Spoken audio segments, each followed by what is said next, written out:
तर साताऱ्यातील उपजिल्हा रुग्णालयातील डॉक्टर राजेंद्र रुपनवर यांची कथित सुसाईड नोट व्हायरल झाली। डॉक्टर राजेंद्र रुपनवर यांचे मंत्री तानाजी सावंतांच्या ओएसडी विरोधात गंभीर आरोप पाहायला मिळतात। ओएसडी प्रसाद कोंडे देशमुख यांनी फिटनेस सर्टिफिकेट तात्काळ देत नसल्याच्या कारणातून धमकावल्याचा डॉक्टर रुपनवर यांनी आरोप केला। फलटण शहर पोलीस ठाण्यामध्ये संबंधित व्यक्तीविरोधात शासकीय कामात अडथळा आणि धक्काबुक्की केल्याच्या कारणावरून गुन्हा दाखल करण्यात आला। धक्काबुक्की मला झाली तरीही सिव्हिल सर्जन साताराने माझ्याच नावाचं पत्र काढून माझ्यावरती चौकशी बसवली। ही गोष्ट मला ह्या गोष्टी मला खूप दुःख झालं म्हणून मी सुसाईड नोट्स वगैरे लिहिली आणि मोबाईल स्टेटसवरती टाकली। मग आता माझी एकच इच्छा आहे की मला न्याय मिळावा। जर नाही मिळाला तर 19 ऑगस्ट 2026 रोजी आत्महत्या करणारच।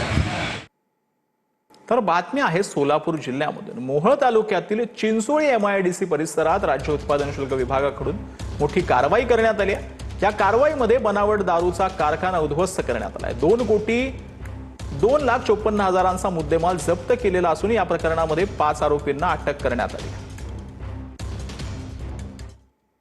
तर रायगडमधील खुशबू ठाकरे मृत्यू प्रकरणाला कलाटणी मिळाली आहे। 1.5 वर्षांनंतर एफआयआर दाखल झालाय। खुशबूच्या चुकीच्या औषधोपचारामुळे मृत्यू झाल्याचा आरोप होत होता। दोषींवर कठोर कारवाई व्हावी या मागणीसाठी कुटुंबीय सामाजिक कार्यकर्त्यांनी पेनच्या प्रांताधिकारी कार्यालयासमोर आमरण उपोषण सुरू केलेलं होतं। प्रशासनानं एफआयआरची प्रत दिल्यानंतर उपोषण तात्पुरतं स्थगित करण्यात आलंय। मात्र संपूर्ण चौकशी होऊन न्यायालयात न्याय मिळेपर्यंत लढा सुरू ठेवण्याची कुटुंबानं भूमिका मांडली। तर नागपुरातील पूरग्रस्तांना विष्णू मनोहर यांनी मदतीचा हात दिलाय। पावसामुळे अनेकांच्या घरात पाणी शिरलंय। विष्णू मनोहर यांनी काही लोकांना राहायला आसरा दिला तर काहींना जेवणाची सोय करून दिली। काहींच्या घरी जेवणाचे डब्बे पोहोचवण्याची व्यवस्था केली।